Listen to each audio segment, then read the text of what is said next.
Deus amado, Deus querido, nós bendizemos o Teu nome nesta noite e estamos aqui, Pai, alegres por estar mais uma vez na Tua casa, para bendizer o Teu santo, Teu precioso nome, para nos colocar, Pai, debaixo das Tuas misericórdias, Deus.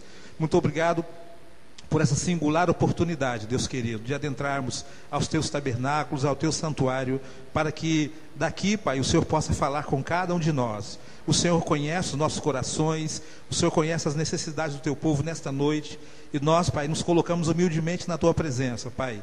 Colocamos no trono da Tua graça também, no Teu altar, o Teu servo pastor Anderson, Pai. Toma o Teu servo nas Tuas mãos, Pai querido, que ele possa ser grandemente usado pelo Senhor como vaso precioso na Tua casa, como o Senhor tem feito até o dia de hoje, Pai. Continua a ministrar, administrar o coração do Teu filho, Deus querido. Que o Senhor, Deus, possa esconder o Teu servo atrás da Tua cruz, que o homem se cale, mas que o Teu Espírito Santo use o Teu servo com poder e autoridade. Que nós sejamos alcançados nesta noite pelo Teu querer, pela Tua vontade de falar com o Teu povo, Deus querido. Nós bendizemos o Teu nome também pela vida da Diamantina. Pedimos que o Senhor, Pai, capacite a Tua filha também, Pai, para falar do Teu santo nome, na linguagem, Pai, das crianças, que, Pai, a Tua filha Débora também possa ser conduzida, Pai, até essa experiência genuína de conhecer o Senhor, Pai. Habilita a Tua serva Diamantina, toma ela nas Suas mãos, usa também como instrumento do Senhor, para que essas crianças aqui sejam alcançadas pela Tua palavra, para que quando as Tuas filhas cresçam, não se desviem nem para um lado nem para o outro, mas que tenham o Senhor como centro da sua vida, Pai querido. Essas bênçãos nós te pedimos, em nome de Jesus. Amém e amém, Deus. Amém, Deus.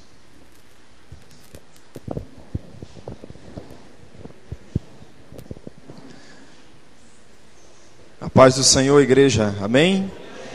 Quero externar minha alegria, minha satisfação em poder estar aqui. Eu estava conversando com o pastor Elvis antes do culto e nem perdi até a data, né, quando a última vez que eu estive aqui na federação. Mas quero trazer também um abraço fraternal da igreja, primeira igreja Feira de Santana, né, a qual represento hoje. E que o Senhor venha falar aos nossos corações nessa noite, né? Nosso propósito aqui é de fato dar sequência, né, a essa temática que tem sido aí fomentada nesse mês de setembro, né, o mês em que nós mencionamos vocações e reconhecemos e procuramos entender na presença do Senhor quais são as implicações dessa temática sobre as nossas vidas, né? No sentido em que o Espírito Santo, ele possa nos usar, né? Ele possa cumprir em nós os seus propósitos, a sua vontade, né? Não poderia também deixar de externar minha alegria por ver essa família abençoada aqui, Paulo Júnior, Marlene, né? Leda, minha prima Inaí ali também. Que alegria poder tê-los aqui também, né? E partilhar desse momento aqui na presença do Senhor, tá? Amados, vamos abrir as nossas Bíblias em Isaías capítulo 6. Isaías capítulo 6, do versículo 1 ao versículo 8. Mesmo assentados, os irmãos poderão compartilhar conosco dessa palavra. Isaías capítulo 6, versículos de 1 a 8. Assim nos diz a palavra do Senhor: no ano da morte do rei Uzias, eu vi o Senhor assentado sobre um alto e sublime trono, e as suas abas, ou melhor, e as abas de suas vestes enchiam o templo. Serafins estavam por cima dele, cada um tinha 6 asas, com 2 cobria o rosto, com 2 cobria os pés, e com 2 voava. E clamavam uns para os outros, dizendo: Santo, Santo, Santo é o Senhor dos exércitos, toda a terra está cheia da sua glória. As bases do limiar se moveram à voz do que clamava, e a casa se encheu de fumaça. Então disse eu: ai de mim, estou perdido, porque sou um homem de lábios impuros, habito no meio de um povo de impuros lábios, e os meus olhos viram o Rei, o Senhor dos exércitos. Então um dos serafins voou para mim, trazendo na mão uma brasa viva, que tirara do altar com uma tenaz. Com a brasa tocou a minha boca e disse: eis que ela tocou os teus lábios, a tua iniquidade foi tirada e perdoado o teu pecado. Depois disto ouvi a voz do Senhor que dizia: a quem enviarei? E quem há de ir por nós? Disse eu: eis-me aqui, envia-me a mim. Vamos todos ler o versículo 8. Depois disto ouvi a voz do Senhor que dizia: a quem enviarei? E quem há de ir por nós? Disse eu: eis-me aqui, envia-me a mim. Amém? Feche os teus olhos mais uma vez. Pai Santo, Deus de toda graça, Deus de toda misericórdia, Pai de amor, Pai de nosso Senhor e Salvador Jesus Cristo, Senhor, nós estamos em Tua presença nesta noite, Pai, para ouvirmos a voz do Teu Santo Espírito. Senhor, o Senhor já tem falado aos nossos corações desde o momento em que adentramos por essas portas, porque aqui estamos, ó Deus, voltados, Senhor, nesse propósito firme, ó Pai, em podermos estabelecer uma comunicação entre nós e o Senhor, a fim de que nós sejamos, ó Deus, edificados, guiados, ó Senhor, à luz da Tua palavra. Pai Santo, fala aos nossos corações, que a meditação da Tua palavra nessa noite, ó Deus, seja, ó Pai, para a transformação das nossas vidas. Senhor, nós queremos ser confrontados pelo poder da Tua palavra, porque ela é como um martelo que esmiuça a penha. Então, Senhor, que venha a Tua palavra ao encontro das nossas vidas, que ela toque em nossos corações, que ela entre, ó Pai, no profundo do nosso ser, e que sejamos, ó Deus, inteiramente, ó Pai, conduzidos e atraídos, Senhor, ao centro da Tua vontade. Pai amado, eis-nos aqui, Senhor, e queremos tão somente Te obedecer. Então fala conosco, ó Pai, em nome de Jesus. Amém e amém. Pai amado, amados, nós, de fato, quando nos deparamos aqui com essas declarações de Isaías capítulo 6, todas elas, na verdade, e esse capítulo, né, em especial, ele nos é muito familiar, porque é nesse capítulo que se menciona esse chamamento específico do Senhor para com Isaías. E amplamente esse texto, ele já foi, ele é e será muitas outras vezes difundido, e principalmente quando nós pensamos em vocação, quando nós pensamos em chamado, quando nós nos deparamos, né, com esse encontro de Deus conosco, e não é um encontro qualquer, não é um encontro despretensioso, nem muito menos desinteressado, porque Deus tem um propósito com as nossas vidas. E nesse momento aqui, Isaías então ele narra um pouco, né? Ele tenta, na verdade, compartilhar um pouco daquilo que ele viveu ali naquele momento. Ele fala que no ano da morte de Reuzias, ele tinha avistado o Senhor assentado sobre um alto e sublime trono. Não há uma declaração aqui específica se isso foi um sonho, se foi uma visão ali imediata, mas uma coisa é certa: ele estava plenamente consciente daquilo que ele viu e principalmente do que ele ouviu. E eu diria mais um pouco, e mais importante ainda, o que isso se traduziu sobre a sua vida.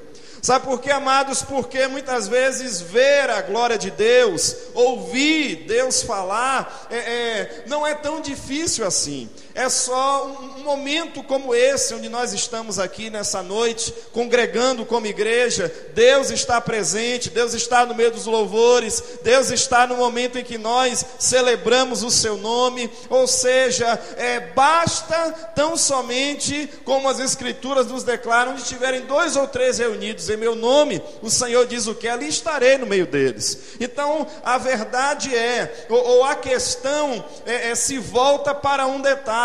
Não é necessariamente se Deus está ou não está, se Deus vai falar ou se Deus deixará de falar, mas é principalmente o que eu farei à medida em que Deus se revelar para com a minha vida.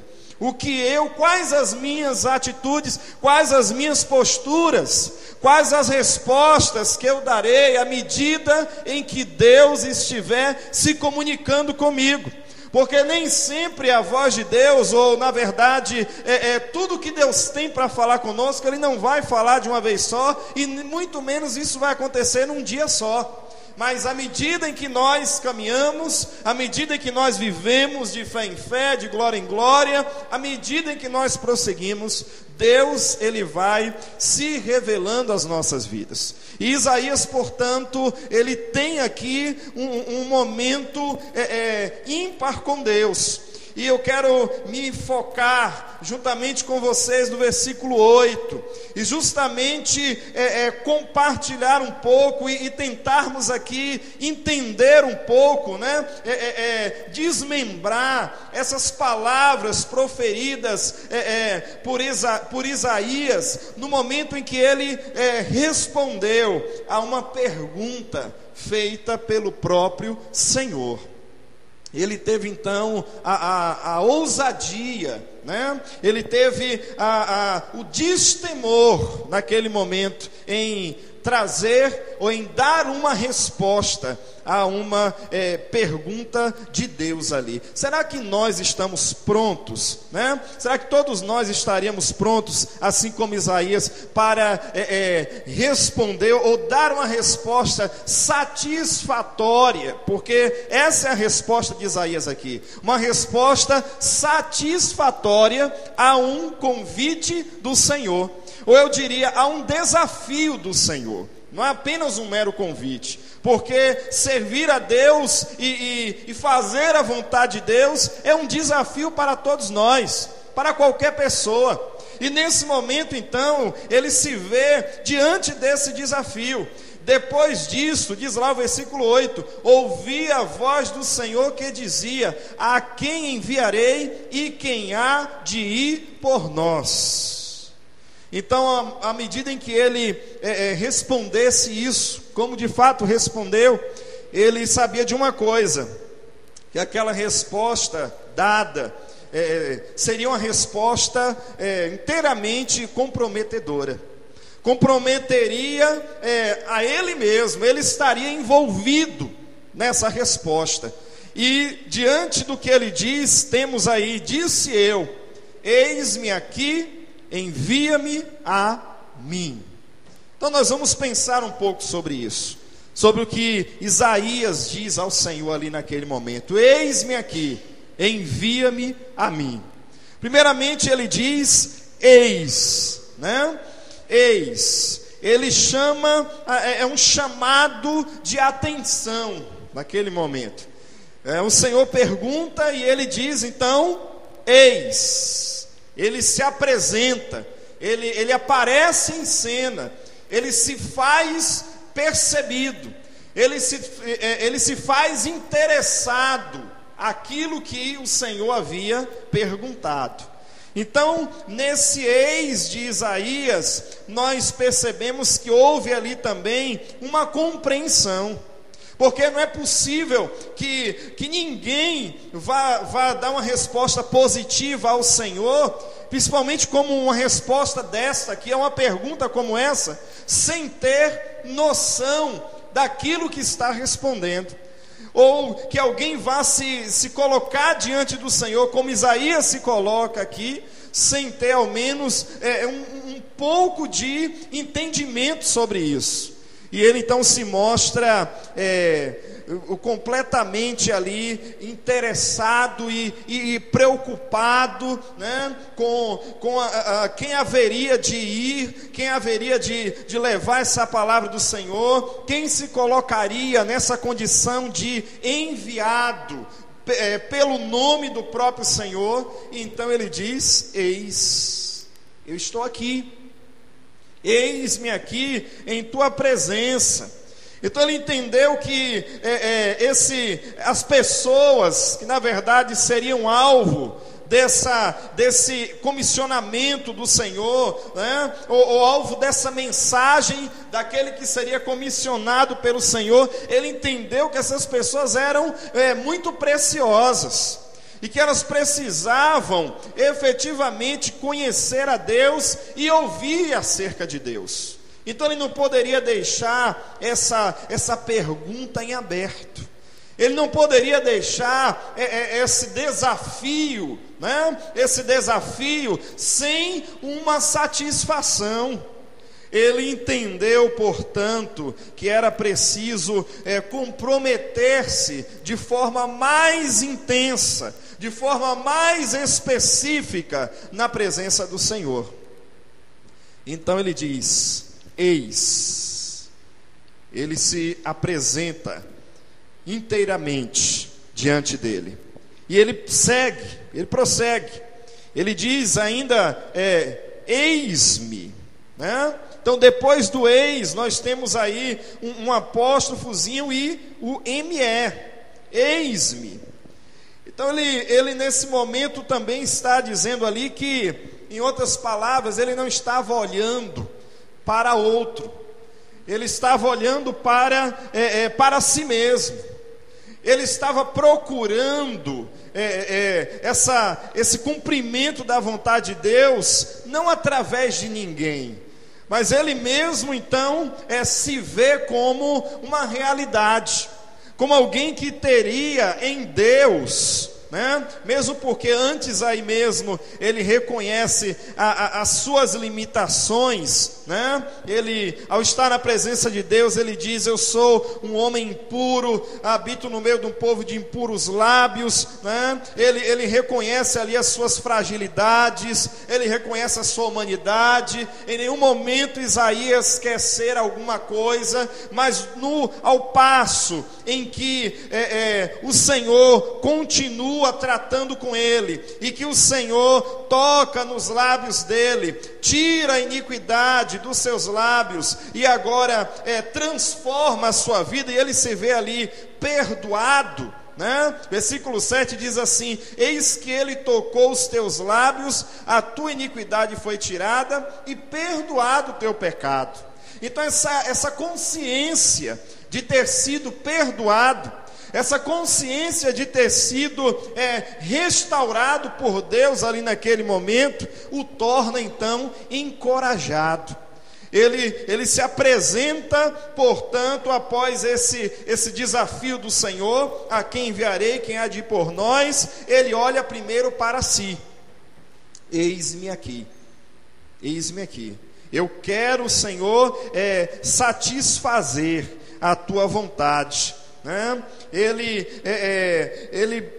entendeu ali, na verdade, que o Senhor, né, conhecia a sua estrutura, conhecia todo o seu ser, até mesmo porque ele havia sido tratado pelo próprio Senhor, e ele entendeu a oportunidade.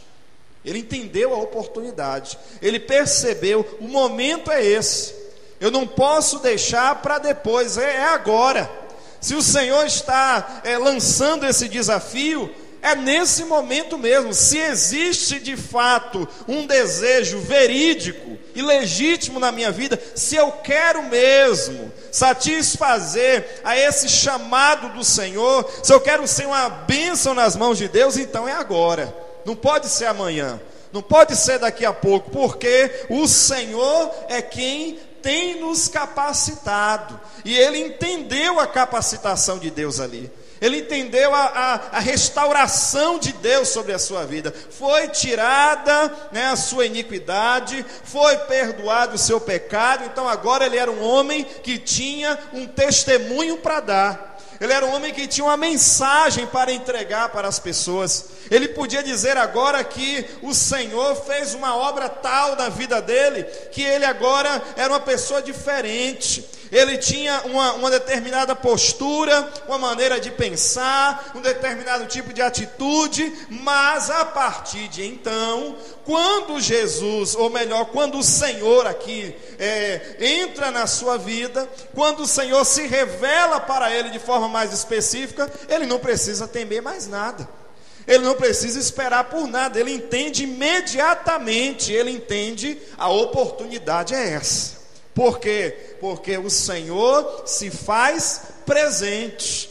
Porque o Senhor tem se revelado. É isso que ele começa dizendo aqui. Eu vi o Senhor. No ano da morte do rei Uzias, versículo 1, eu vi o Senhor assentado sobre um alto e sublime trono. Então, amados, o resultado de quem ver a Deus, o resultado de quem tem, de fato, experiências com Deus, é esse. É o caminho que nos leva, que nos converge ao próprio Deus, que nos leva à obediência a esse Deus, que nos torna atraídos a Ele, de tal forma que diante dos desafios e do chamado, ele não enxerga ninguém à sua volta, ele se vê como a pessoa a ser desafiada, a pessoa a ser usada para a glória do nome do Senhor. Então, amados, que seja eu, que seja você, que sejamos nós, e não outro, e não outra pessoa. Quando o Senhor falar ao teu coração, porque eu creio que Deus já tem falado ao teu coração, não só agora, Deus tem se revelado a cada um de nós. Fato é que nós estamos aqui nesse momento, que todas as vezes que Deus disser, você diga: eu quero, Senhor, essa oportunidade. Senhor, entendo que eu posso ser usado em tuas mãos, da maneira que for, onde tu quiseres, mas eu quero ser sim um instrumento valoroso nas mãos do Senhor. Eis-me aqui. É o que o Senhor espera que nós declaremos diante dele. E ele prossegue na sua resposta: eis-me aqui, né? Aqui. Ele expressa também com essa expressão, né, um fator agora sobre localização. Porque Deus sabe, amados, onde nós estamos. Deus sabe onde nós estamos.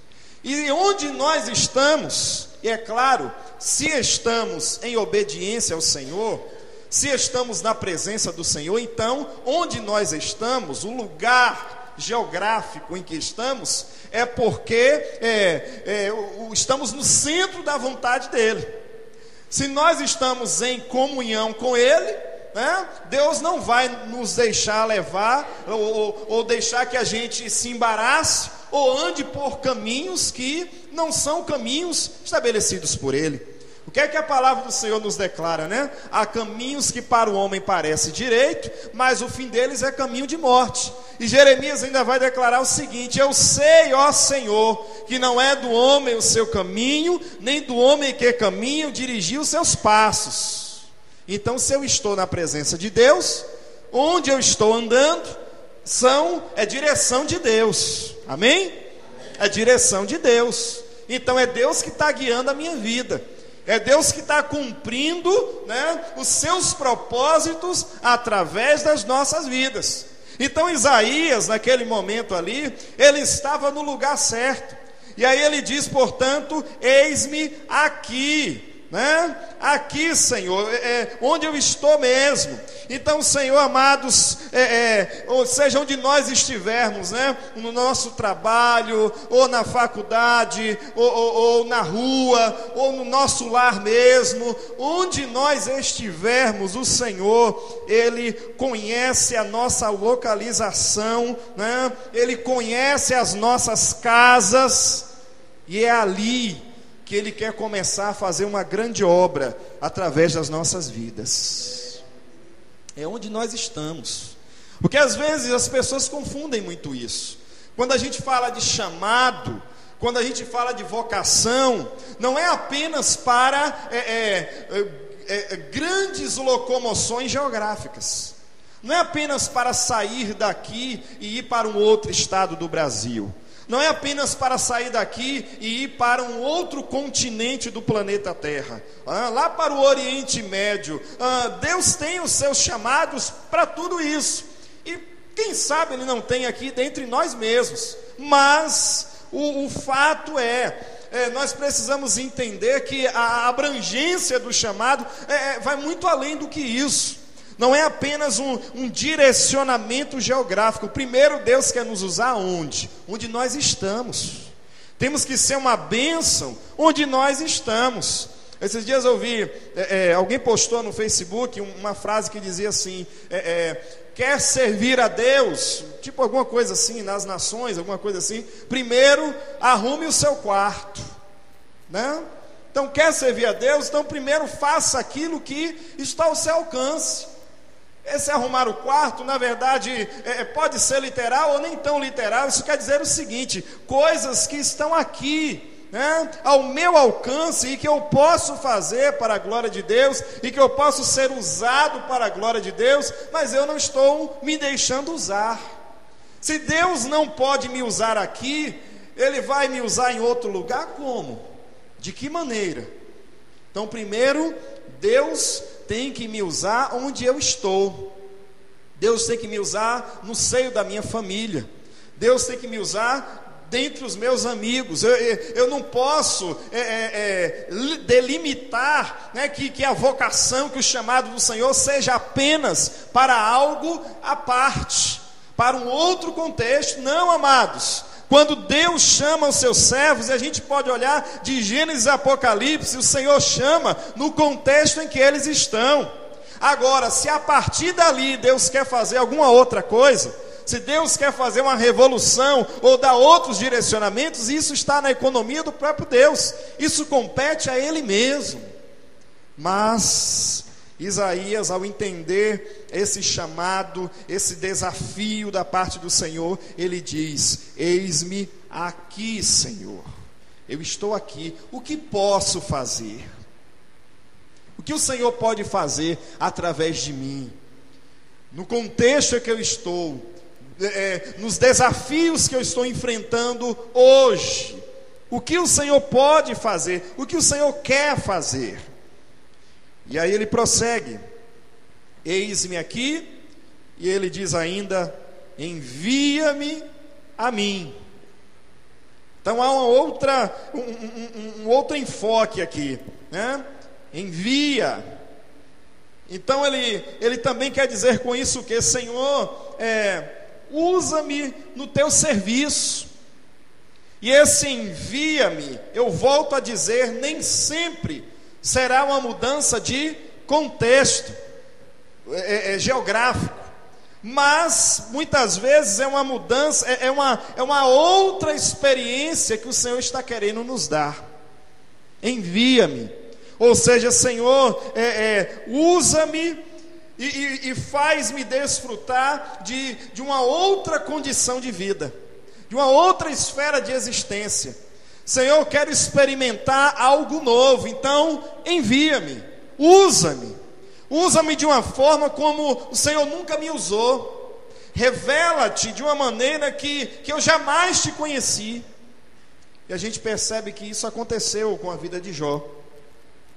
O Senhor resolve, né, permitir com que Satanás fizesse uma revolução na vida de Jó, né, um grande transtorno, melhor dizendo, na vida de Jó. Isso tudo aconteceu, e no final de toda essa experiência vivida por ele, todos os males que o acometeu, e eu sempre costumo dizer o seguinte: Jó passou por uma coisa que ninguém nunca vai passar. Eu nunca vi dizer isso, que alguém esteja contando de um desastre, mal acabou de falar, e chega outro e conta outra coisa.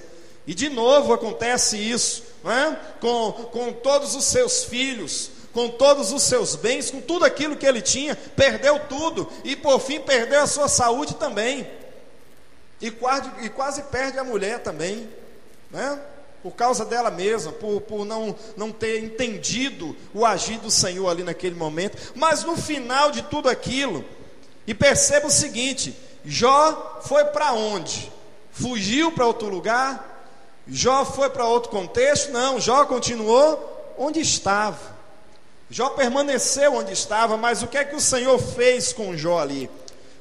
O Senhor deu uma outra experiência de vida, de tal maneira que no final do livro de Jó, no capítulo 42, ele vai dizer: antes eu te conhecia só de ouvir falar, hoje os meus olhos te veem. É uma mudança radical, uma outra experiência de vida, algo que ele jamais tinha experimentado. E olha que Deus, o próprio Deus, foi quem testemunhou sobre ele, né? Quando disse a Satanás: viste o meu servo Jó? Não há homem como ele, homem íntegro, reto, temente a Deus, que se desvia do mal. Então ele já era um homem de reputação, ele já era um homem de boa fama, de boa índole, já era um homem que tinha um bom nome, um caráter. As Escrituras falam que ainda, Provérbios, mais vale um bom nome do que as muitas riquezas. E ele tinha um bom nome, tinha muita riqueza, ele tinha tudo, era um homem completo. Eu imagino que muita gente poderia invejar Jó, querer ser como ele. Ora, íntegro, né? Veja só, tinha muito dinheiro, mas era íntegro, né? Tinha muito poder, mas andava em retidão, homem correto. Outro detalhe importantíssimo: temia a Deus e se desviava do mal. Não quer dizer que ele era perfeito, mas na oportunidade do erro, ele desviava-se do erro e procurava outro caminho. Outro caminho. Então, de repente, a gente vê em Jó ali o quê? Um ideal a ser alcançado. Um ideal a ser alcançado. Ora, quem não quer ser íntegro, reto, temente a Deus e que se desvia do mal e rico? Né? Quem não queria ser assim? Jó tinha tudo isso, mas ainda assim, o que parecia ali aparentemente perfeito, no final ele mesmo reconhece: eu te conhecia só de ouvir falar.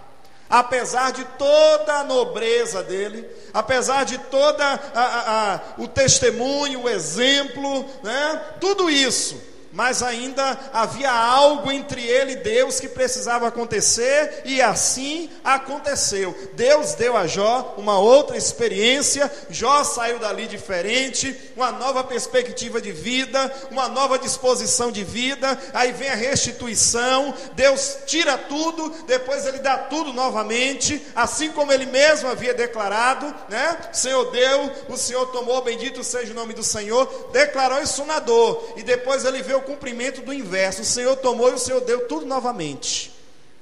Tudo novamente. Por quê? Porque Deus estava tratando com a vida de Jó. Deus estava dando uma outra experiência para Jó. E Isaías, portanto, ele pede isso ao Senhor: Senhor, envia-me. Senhor, não quero ser o mesmo. Me direciona, me mostra alguma coisa. Eu tenho que cumprir o teu chamado. Eu preciso, né, satisfazer a esse desafio. Eu não posso ouvir a tua voz e ficar indiferente. Eu não posso ouvir a tua voz e não ser um instrumento nas tuas mãos. Então envia-me, Senhor. Eu quero isso. Eu preciso disso. Eu nasci para isso. Eu vivo para o louvor da tua glória. Então, amados, ele encerra dizendo: envia-me a mim.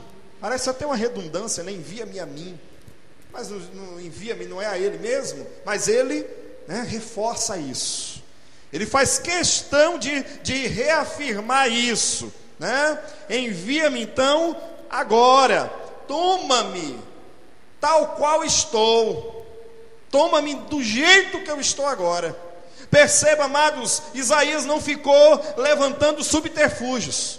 Isaías, ao contrário de outros, como, por exemplo, Jeremias, Moisés, né? E outros mais, ele não levantou justificativas, ele não se receou em obedecer a Deus e em se colocar nas mãos de Deus. Mas da maneira como ele estava, primeiro ele creu, né? Ele creu nesse perdão do Senhor. Ele creu que Deus estava na vida dele e que se Deus estava ali, alguma coisa Deus queria fazer. Ele creu de tal maneira que ele, portanto, ele mesmo se lançou nesse desafio. Eis-me aqui. Deus não chamou ele necessariamente, né? Ele falou o quê? A quem enviarei? Genérico. Quem há de ir por nós? Qualquer pessoa que ouvisse aquilo poderia atender. Mas ele o quê? Se colocou ali como o primeiro. Eis-me aqui, envia-me a mim. Porque ele entendia, portanto, que o Senhor o tomaria, né, da forma como ele estava e o faria uma bênção nas mãos dele. Amados, é assim que Deus quer fazer conosco. Ele quer nos tomar assim como nós somos. Assim como nós somos, assim como nós estamos. Não vamos esperar estar 100% bem, porque não estaremos nunca. Agora nós estaremos, o que é que nós precisamos estar? Nas mãos de Deus. Isso sim, na presença do Senhor. Porque aí, amados, nada vai impedir o que Deus tem a fazer através das nossas vidas. Isaías, Jeremias, Elias, Eliseu e todos eles eram homens como nós, pessoas sujeitos às mesmas lutas, dificuldades, paixões, problemas, tudo isso. Mas eles tinham ali um diferencial, que era o quê? Né? Se render nas mãos do Senhor. Alguns, como eu já disse aqui, a princípio com relutância, mas acabaram se rendendo, né? Outros, como Isaías, prontamente, e não é dizer que ele não passou aqui conflitos depois, né? Não é isso, mas ao ser chamado, ao entender o chamado, prontamente ele se coloca à disposição. Então o que Deus quer é isso, é essa prontidão, essa abertura, essa disponibilidade, tempo para Deus, vida consagrada e dedicada nas mãos do Senhor. Senhor, Tu és a prioridade, eis-me aqui. Senhor, Tu és o principal, eis-me aqui. Os Teus planos são muito maiores e muito melhores do que os meus, então eis-me aqui. O próprio Isaías veio declarar isso mais na frente: os caminhos do Senhor são mais altos do que os nossos caminhos, e os seus pensamentos maiores, muito maiores do que os nossos pensamentos. E vamos entendendo, amados, é só depois a gente ler com calma aí todo o ministério de Isaías, a gente vai percebendo o quão importante ele foi, né? Capítulos aqui messiânicos, profetizando a vinda de Jesus Cristo, como Deus usou este homem. E da mesma forma que o Senhor também, Ele quer nos usar, Ele quer cumprir os seus propósitos, Ele quer nos abençoar e abençoar através de cada um de nós. Que nos nossos lábios possa haver esta declaração, que não falte em nossa alma este anseio, ou que se falta, que o Senhor então faça ele gerar. Eis-me aqui, envia-me a mim. Senhor, o que Tu queres? O que Tu queres fazer? Tenho certeza que ao longo desse mês de setembro aí, né, foi vastamente ventilado aqui os dons, ministérios e tudo mais que Deus tem estabelecido, que o Espírito Santo tem designado para a sua igreja, porque uma igreja sem ministério, uma igreja sem vocacionados, uma igreja sem dons, não é a igreja de Cristo. E amados, e é para isso que o Senhor nos chama. É para sermos usados com dons, talentos, é para sermos usados. Não importa a idade, dom não tem vencimento, não tem prazo de validade, né? Diga-se de passagem isso, dom não tem prazo de validade. Isso é ad eterno, é até a volta do Senhor Jesus Cristo. É enquanto estivermos nesse mundo, Deus quer nos usar. Deus quer nos usar. O Espírito Santo quer usar as nossas vidas, mas é preciso uma frase, né? Ou talvez duas, se assim quisermos considerar, duas frases que eu diria que vão desencadear todo um processo transformador de Deus em nós e através de nós, que é essa aqui: eis-me aqui, envia-me a mim. Deus estabeleceu tudo isso, dons, ministérios, vocacionados, mas se não houver esse passo, se Deus não receber de nós essa disponibilidade, essa resposta, não há como Deus usar as nossas vidas, não há como. Mas nós queremos sim satisfazer a vontade do Senhor. Queremos ser usados para a glória dele. Queremos ser uma realidade hoje, agora, nesse momento. Não é amanhã, não é daqui a pouco, não é deixa para depois, é nesse tempo, porque não sabemos o dia de amanhã, não sabemos o que nos trará a luz, não temos domínio sobre isso, não há controle sobre nada. Por isso nós precisamos, desde esse momento, desde o momento em que nós dissemos sim ao Senhor, precisamos nos envolver, nos encher, nos cobrir, né, com a sua verdade, com seus planos, com seus propósitos para as nossas vidas. Amém? Te convido a ficar de pé nesse momento. Quero orar por você. Quero orar contigo e quero orar por você também.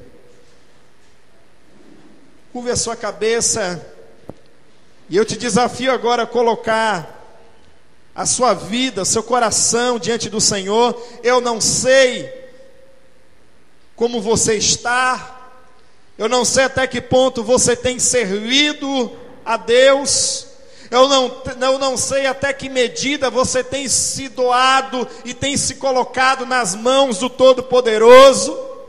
Mas eu quero te dizer nessa noite, amado, é tempo, esse é o tempo, esse é o momento, essa é a oportunidade de você reafirmar um compromisso sério na presença do Senhor, de ser usado para a glória do nome dEle, de não viver mais, de não ter mais uma vida comum, de não se contentar com o cotidiano das coisas, mas de viver os milagres de Deus, de ver a mão do Senhor operando e agindo através da sua vida. Deus tem uma obra nessa terra, Deus tem uma obra com as pessoas. Quantas vidas lá fora, quantas vidas que precisam ser alcançadas. Senhor amado, eis-nos aqui em Tua presença. Eis-nos aqui, Senhor, para sermos um instrumento em Tuas mãos. Eis-nos aqui, ó Deus, para sermos guiados pelo Teu Santo Espírito. Senhor amado, o que Tu queres, Senhor, o que Tu tens, ó Pai, nós clamamos, revela aos nossos corações. Nos torna, ó Deus, plenamente conscientes, ó Pai, dos Teus propósitos sobre as nossas vidas. Deus amado, tira-nos do marasmo, da indolência, tira-nos, ó Deus, do conformismo, tira-nos, ó Pai, do lugar de acomodação. Senhor amado, toca em nossos corações, transforma as nossas vidas, muda, Senhor, o nosso ser, dá-nos um novo ânimo, uma nova disposição, uma nova maneira de viver, de enxergar a Tua obra, de enxergar o Teu reino. Senhor, nos posiciona posiciona, Pai, de uma maneira estratégica. Mostra-nos, ó Deus, qual é o lugar que nós precisamos estar, onde nós seremos usados, onde nós seremos uma bênção, porque nós estamos aqui, Senhor, tão somente para fazer a Tua vontade. A Tua vontade, Senhor, que ela se cumpra, Pai, que ela seja uma realidade em nossas vidas, que sejamos, ó Deus, um instrumento valoroso em Tuas mãos. Eis-nos aqui, Senhor, eis-nos aqui, envia-nos, Pai, envia-nos para o cumprimento da Tua vontade, para o louvor da Tua glória. E é assim, Senhor, que nós oramos e nos entregamos em Tuas mãos, em nome de Jesus. Pai, abençoa, ó Deus, cada um aqui presente. Toca naquele coração, Senhor, que talvez tenha dúvidas, ó Pai, com respeito ao que Tu queres, aos Teus direcionamentos, ou talvez aquele coração que tem sido covarde, que não tem coragem, Senhor, de caminhar nos Teus propósitos, nos Teus planos. Senhor, revela-te na vida dos Teus filhos, para que assim, Senhor, eles sejam um instrumento, ó Deus, vivo em Tuas mãos. Esse é o nosso clamor, Pai, essa é a nossa oração, agradecidos a Ti nesta noite, em nome de Jesus. Amém e amém, Senhor. Deus abençoe.